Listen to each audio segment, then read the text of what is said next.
Hello everyone, welcome back to another Max Sphere Clear. This time it is with the Aspect of Pan. So Aspect of Pan is a Blades aspect. I previously have done an Aspect of Artemis Max Sphere Clear. The reason why I'm doing a Max Sphere Clear for Aspect of Pan is because Vitatus had already beaten a Max Sphere on Mel Blades and was grinding for a Morrigan Max Sphere Clear. And now both of us have completed our clears of Pan and Morrigan. So now all the blades have max sphere clears on the underworld, and that makes it the first weapon to have all max sphere clears, which is very funny because it's not exactly the weapon you'd think that would get there first, but well, that's just where we are. So, as usual, I'm going to be doing post commentary of the run and with the Golly Familiar, of course. And if you want to see a version of the run without commentary, you can find that in the description. Otherwise, sit back, relax, and enjoy the run. All right, post commentary time. We start out this run with Kaigaro Stash, which is very important for Blades in the early game because they have such lackluster damage to start that you really want something to bolster it. While everything wants Kaigaro Stash, Blades especially wants it. Dispatch room 1 incredibly quickly, sub 9 seconds. Wow, very good. Kaigaro Stash helps with barrier clear and is just very a good boon in general. Looking for lineups for our specials. I see one here, so we're gonna line them up and we're gonna hit them all with a special at once. Pan's Aspect bonus makes it kind of difficult to get special lineups like this, but it's okay. We're gonna be hitting Trick Knives early, and so that renders that sort of thing irrelevant because it actually helps us play to our aspect strengths. You want to see your hammer as early as possible because if you don't see Trick Knives, you're going to be resetting, and if you so you want to make sure that you know that a run is dead as early as possible. And then if you do with Trick Knives, the earlier you hit Trick Knives, the better, because you want to get your extra damage as quickly as possible in order to save as much time as possible. You see Hef here. Hef isn't the greatest first god, but he has a lot of great defensive boons that you'll want to hit, like Trusty Shield and Heavy Metal, of course. So I'm happy to see him in my pool. Also worth noting that Hef attack pairs very well with Trick Knives because with Trick Knives you generally want Zeus attack or Hef attack because they apply on-hit effects every now and then, which is just perfect for Trick Knives. We don't see it, but we do see Anvil Ring. Anvil Ring is an alright cast.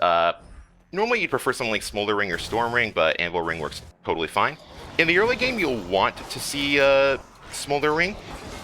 Smolder Ring helps deal a lot of damage to enemies when you don't have Trick Knives up, so it's a great early game boon to see.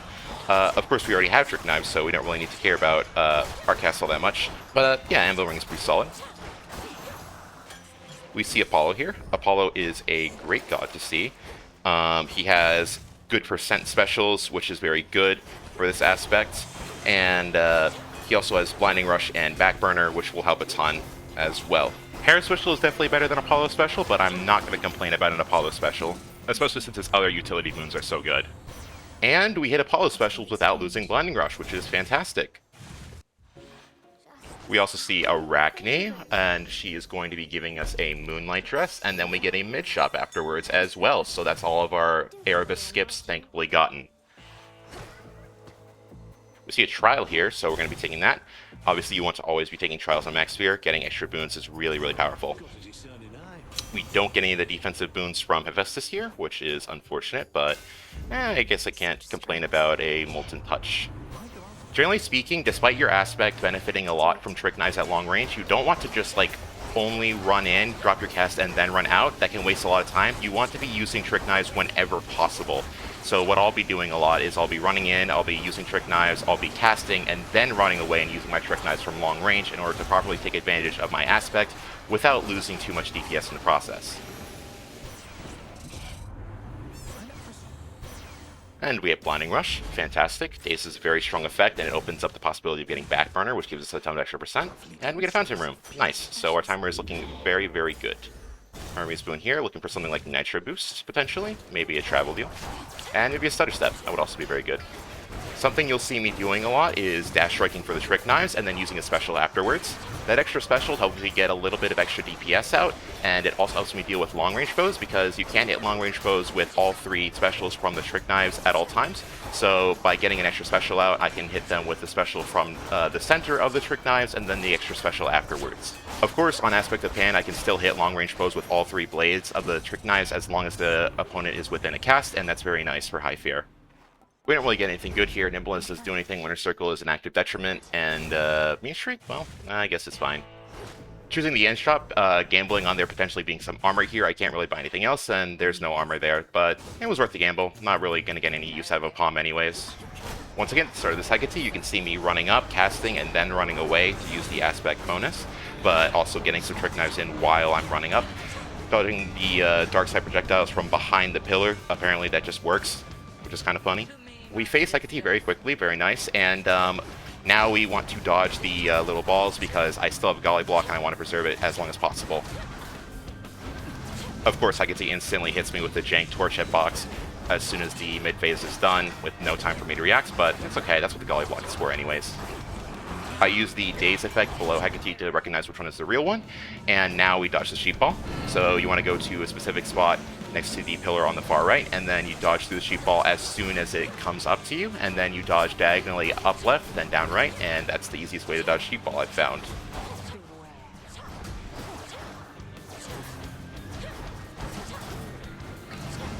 I can figure out who the real Hecate is because it's the one that's alone during the split. She pops Darkside here. I play as safely as possible because I have a ton of time to work with, and I'd rather save my dress and my armor rather than get a little bit of extra time off. And that's the Hecate fight. Very, very clean. Probably one of the best Hecate fights I've ever had on Max Fear. So I want to take this time to talk about Aspect of Pan in general. I don't like this aspect very much. It really does require trick knives in order to be usable at high fear. Hidden knives is potentially possible because you can instantly fire an Omega special out and get like 5 knives instantly, which is alright, but generally you just want to be using trick knives. Aspect of Pan has a similar problem to the Dancing Knives Hammer. Generally speaking, you want to line up enemies so you can hit every single one of them twice with your special, once on the out throw and once on the return. With when there's a bunch of enemies spread out in your cast, your special will just hit each enemy once, which is okay, but it's not enough to make up for the fact that if there's just like a random enemy in the middle of your cast and you want to double hit a different enemy in the cast, you can't double hit that different enemy in the cast. It always flies over to the other enemy in the cast, and it'll just hit both of them once. This also can be a problem because if you have a random enemy trapped in your cast and you want to special, say, a whaler that's charging up to shoot at you and you want to preserve your Golly blocks, you can sometimes end up firing a special at the whaler, and then the special will just curve and hit whatever is in your cast, and all of a sudden you get your Golly block stolen because you couldn't hit stun the whaler in time. Very, very annoying when that happens. You might have seen it happen a few times at the start of the run. Of course, Pan becomes an entirely different beast once you get Trick Knives, as it actually synergizes with the aspect bonus of Seeking Blades. The Seeking Trick Knives help you deal with a lot more foes in your cast than you otherwise would be. It helps them hit the foes a lot more often, and also helps with longer range foes. As you can see in this room and the previous room, there were armored hippos, which are very dangerous, but I can deal with them very safely and quickly with the Trick Knives from Pan. I choose to unseal here because there's likely to be a mid-shop under the sealed doors in this room. And what do you know, there is one. See Aphrodite here. That's not exactly who I want to see right now. She doesn't really have anything useful. I guess that weakness effects are okay, though. But mostly she's just going to be stealing a slot of my pool. But that's okay. We already have a very good god pool. Apollo and Hef are very strong gods. And if I'm losing one slot of my god pool, I'm okay with that. And here's a King Vermin, aka Tony fight.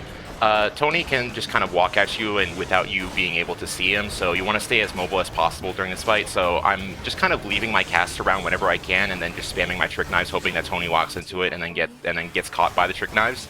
And works out pretty well for me. So yeah, good Tony fight.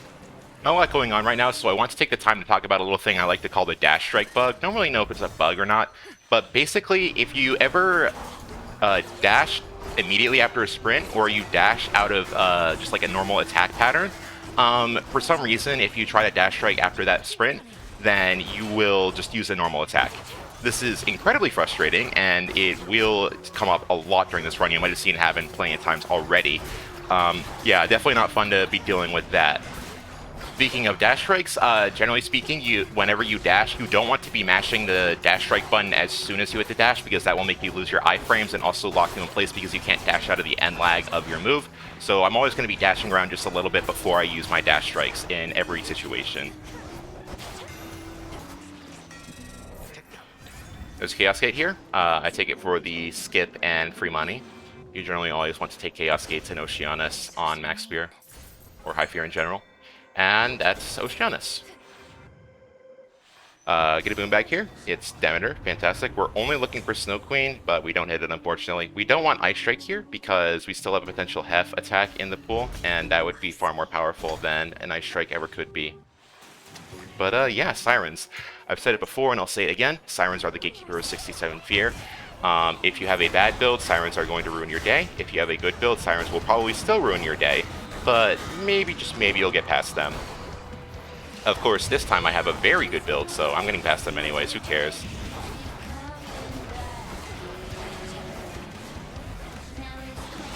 Skilla does a fast scream here. When she does this, you'll want to kite around her like you see here. It's a very dangerous move otherwise and can easily end runs. You also see that I dealt with the 3 tentacles on the right side first. That gives us a ton of space to work with that is desperately needed in this fight. The first few seconds of this fight are always the hardest part. Once you get a couple of tentacles down, it becomes a significantly easier fight.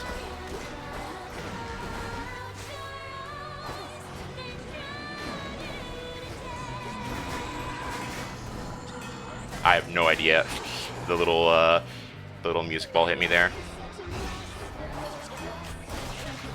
See, I'm making use of the only casting when I leave, as you can see there with that Growth Tentacle. As I mentioned earlier, that's how you want to play Pan generally with Trick Knives. We want to deal with the tentacle next to Roxy as early as possible, but of course the blades curve and prevent me from hitting the tentacle, and they just hit Roxy. But thankfully we still kill it, and then we kill the other tentacle to create some more space like we did in P1.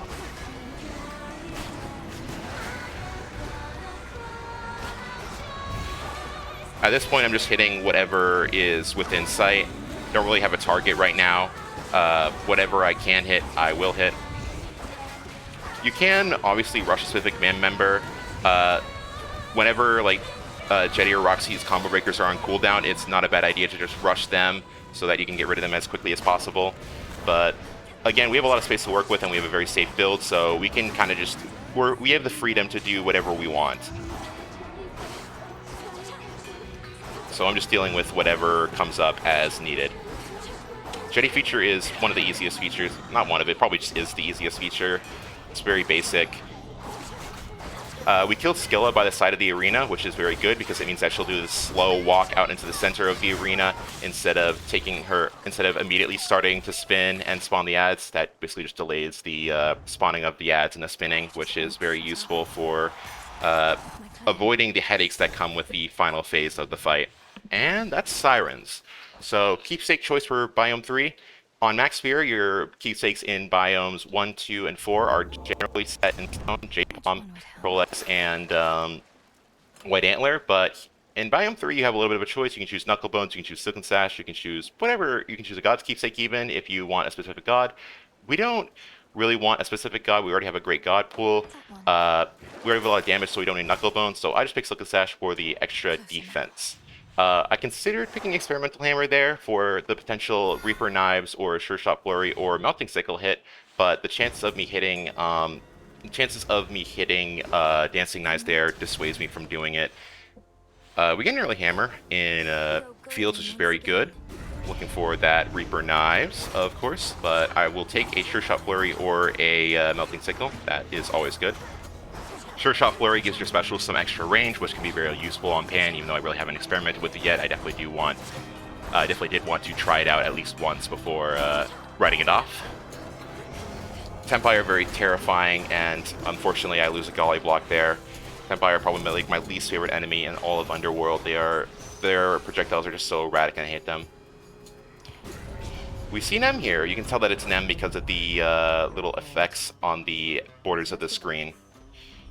We're also setting up a hammer dupe here for Echo, which would be potentially useful if we don't hit evade. Obviously, if we do hit evade, we're taking that over anything else because evade is incredibly good defense, though. Something you might wonder about with Aspect of Pan is why wouldn't I be trying out Poseidon special? I mentioned only percent specials earlier with Hera, Apollo, etc. The reason why Poseidon isn't very good is because of weird internal cooldown shenanigans that basically make it not really work with Trick Knives. And beyond that, the lack of global damage bonuses makes Poseidon specials fall way behind any of the other choices on Max Fear, so it's really not a viable choice. I have tried it. It has underwhelmed me greatly every single time.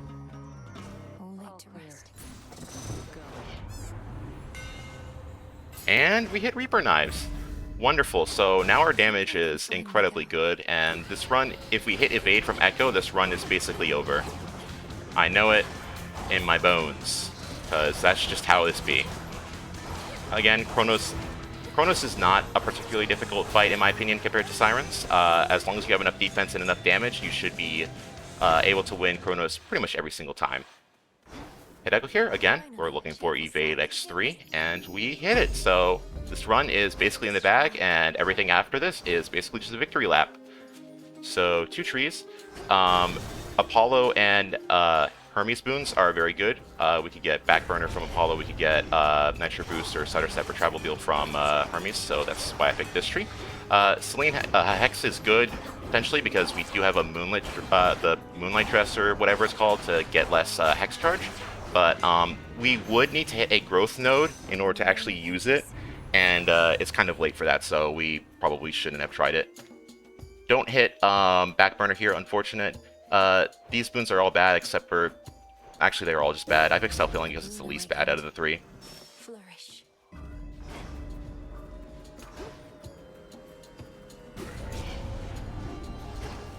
Hermes boon. I see a fast Lamia, or Lamia, whatever they're called here. I deal with it as quickly as possible because not only... Lamia are normally pretty terrifying enemies, but making them fast is just a whole nother level of horrifying, so I want to deal with that as quickly as possible.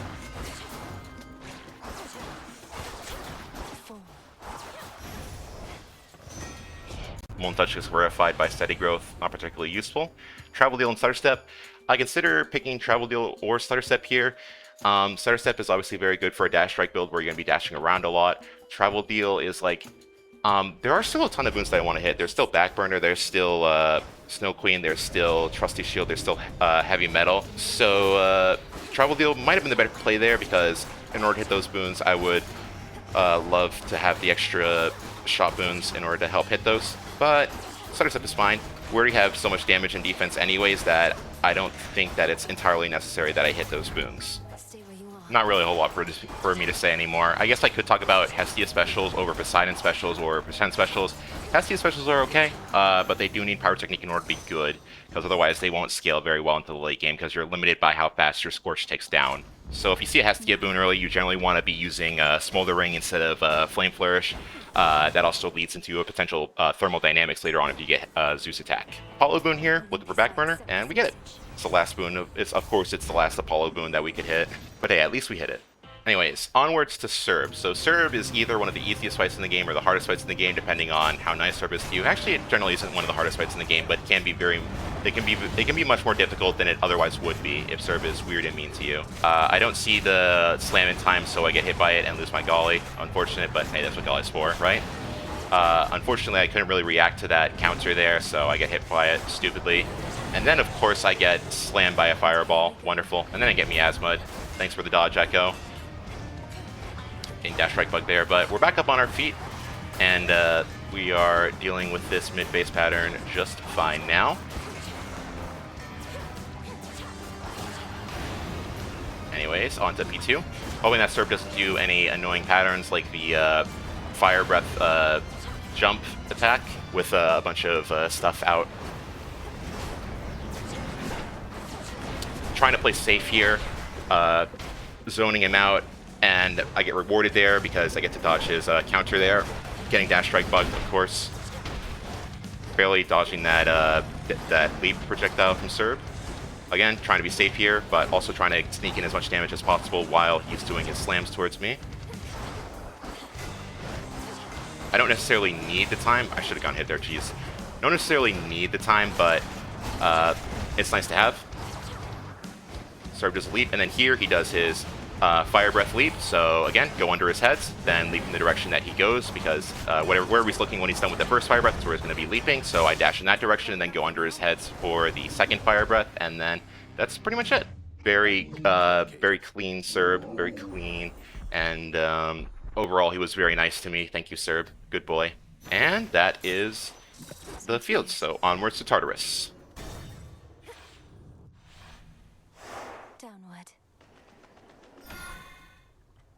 Alright, so here I debate my keepsake choice. I have so much health that I am considering whether or not I actually want to use White Antler here.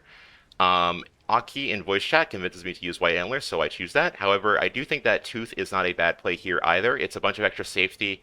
I have a ton of HP, so that extra 100 HP from the Tooth definitely matters. And I have a ton of excess time, so I don't exactly need the damage to speed through this. But as always, the best defense is a good offense, so I pick White Antler anyways. 100 HP, that's enough to survive any move that Kronos can throw at you. His highest damaging move is Cutscene at 88 damage. So being able, well, aside from insta-kill, of course. But yeah, being able to avoid that is very good. I also still have a ton of evades left, which is a point towards using White Antler. So the extra evades make using White Antler a lot safer. I'm less likely to get hit by stuff and lose my HP.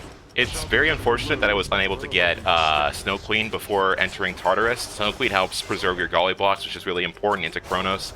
But it's still easy. I can still preserve a lot of my Golly barriers into Kronos. It's just going to be a lot harder.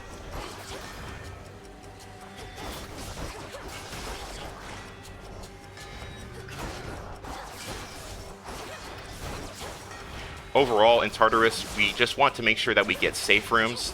We don't want to see a bunch of Armor Tempai, that would be horrible. Or just terrible Fangs enemies in general. We see the Dad Room here, looking for Deep Descent, and we hit it. So if this run wasn't already in the bag, it definitely is now. I don't like seeing the Dad Room very early because it means that my rooms get higher depth, which means I see more enemies. You'd rather see the Dad Room later, so that the increased step takes effect later in your tart rather than early. But it's not that big of a deal, so I'm fine with it. And hey, it's a Deep Descent is a Deep Descent, right?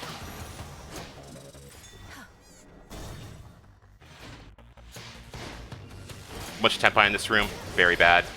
Get Dash Strike bugs, of course. I get hit by a Tempai projectile from basically off screen. I can't see that.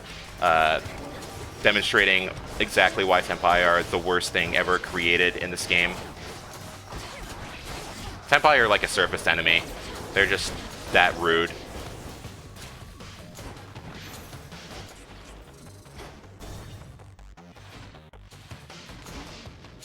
Another room, see a bunch of normal thugs. Thank God, these are pretty easy enemies to take care of. Getting Dash Strike bug there, of course. I call it a bug. I don't know if it's actually a bug. And we get Armor Tempai. Wonderful. So I'm going to be focusing down the Tempai before anything else here. Running around checking for revenants of any of the Tempai that I killed. Don't see any. Get Dash Strike bugged a bunch, but it's okay because I'm dodging, I'm weaving. And we are... I'm trying to think of a rhyme for weaving. We are cleaving. I don't know. Oh, wow. More Armor Tempai. Wonderful. That's exactly just what we want to see right now, huh? The erraticness of the Tempai projectiles are what makes them so dangerous. Generally speaking, you want to go close to them after they fire their projectiles, because the projectiles will keep spreading outwards. And then we see a bunch of armor goldbacks, as if this room couldn't get any worse.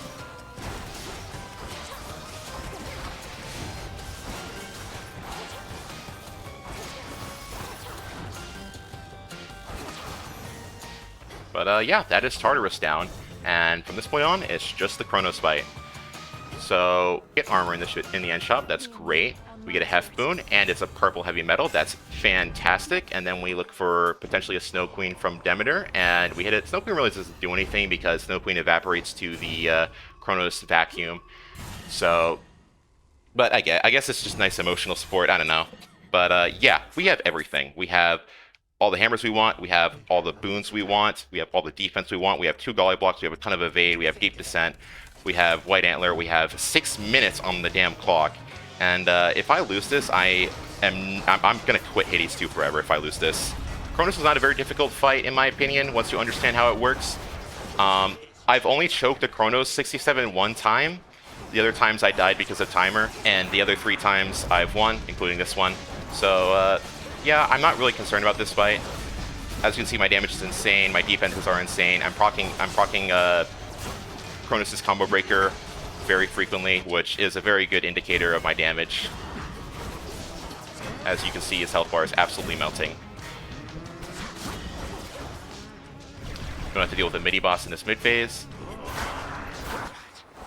And here I proc his Combo Breaker in the middle of a vacuum, and that forces him to prematurely shoot his projectile, which loses my Golly block. Oh well, whatever. That's still like a 45-second P1 though, so that's crazy. I don't get my dash strike off, and then barely almost missed that insta-kill safety zone. And then I almost walked into the time bubble there. If I walked into the time bubble there, I would have cried, I swear. Chronos tries to time slow me here. I'm not having any of it, so I just Combo Breaker him, and he stops. Here, I choose to out-damage Chronos rather than dealing with the Tenpai first. Because my damage is so high, I feel like I can easily out-damage him here instead of having to deal with taking out all the Tenpai one by one and dealing with Chronos harassing me as I do so. Pays off here as I take him out very easily, and we are into P3 with 4.5 minutes left, so... And we obviously still have all this defense. I can't hammer in how easily won this... I cannot hammer in enough how easily won this run is right now. And we're about to see Chronos evaporate instantly. Nice miss, thank you, Daze.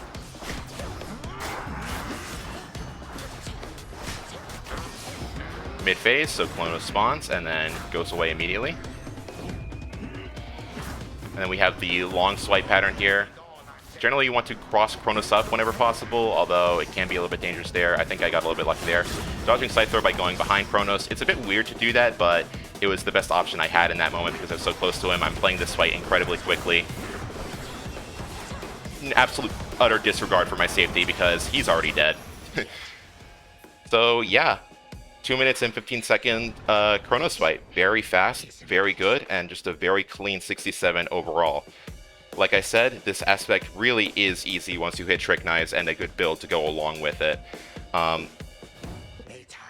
And that run was just a perfect example of why. I mean, I guess I did get incredibly lucky, but still. It was a very leisurely run for me.